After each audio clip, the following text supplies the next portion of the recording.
गाजियाबाद के एक इंजीनियर, उनकी पत्नी और 11 साल की बेटी के व्हाट्सएप पर अभद्र भाषा के स्टेटस और 1 करोड़ रुपए की रंगदारी मांगते हुए बेटे की हत्या की धमकी मिली।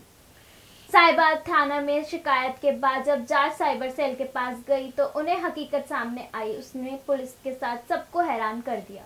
पूरे परिवार को धमकी देने वाला कोई और नहीं बल्कि उनकी 11 साल की बेटी थी। पूछताछ में सामने आया कि बच्ची कोरोना काल को लेकर काफ़ी परेशान थी। पेरेंट्स ने ऑनलाइन क्लास के लिए उसे नया मोबाइल लेके दिया। लॉकडाउन में बाहर नहीं जाने देने पर नाराज़ होकर उसने अभद्र भाषा का प्रयोग करने पर अपने मोबाइल नंबर के व्हाट्सएप पर एक स्टेटस लगा दिया।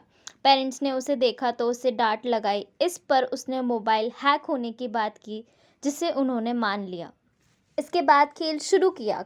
बच्ची ने पेरेंट्स के व्हाट्सएप का एक्सेस वेब ऑप्शन से लैपटॉप लिया और उनके मोबाइल पर अभद्र स्टेटस के साथ परिवार के लोगों को गलत तरीके से मैसेज भेजना शुरू कर दिया, जिस पर पेरेंट्स को उनके मोबाइल भी हैक होने की बात लगी। व्हाट्सएप स्टेटस पर अभद्र भाषा व 1 करोड़ रुपए की रंगदारी मांगने तक तो परिवार तनावग्रस्त था, लेकिन जब नहीं देने पर 7 साल के बेटे की हत्या तक की बात लिखी तो लोग डर गए। इसके बाद परिवार ने इस मामले में साहिबाबाद थाने में शिकायत दी। इस मामले का मामला साइबर सेल को मिलने के बाद टीम ने पेरेंट्स और बच्ची के मोबाइल को फॉर्मेट कर दिया, उसके पासवर्ड भी बदल दिए। इसके बाद बच्ची ने व्हाट्सएप का प्रयोग नहीं किया और एक पेपर पर किल लिखकर गेट के अंदर डाल दिया। लेकिन इस दौरान परिवार की तरफ हाल ही में लगवाए गए सीसीटीवी में ये ऐसे करते हुए पकड़ी गई। जब उससे पूछताछ की गई तो उसने पहले पड़ोस के युवक, मौसी समेत कई लोगों के कहने पर ऐसे करने की बात की। हालांकि बाद में उसने सच बताया कि पढ़ाई के लिए पढ़ने वाली डांट और लॉकडाउन में घर से बाहर नहीं जाने देने के कारण ऐसे करने की बात कही।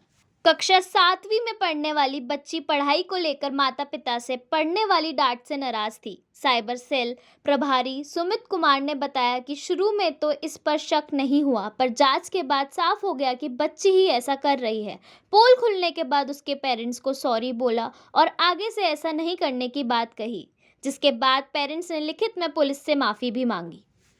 इस घटना के बाद मनोचिकित्सक संजीव योगी त्यागी से बात की गई तो उन्होंने बताया कि कोरोना और लॉकडाउन का सभी को असर पड़ रहा है। ऐसे में बच्चों से बात नहीं करना, वे उनसे दूर हो जाएंगे, उनकी मन की बात भी पता नहीं चलेगी।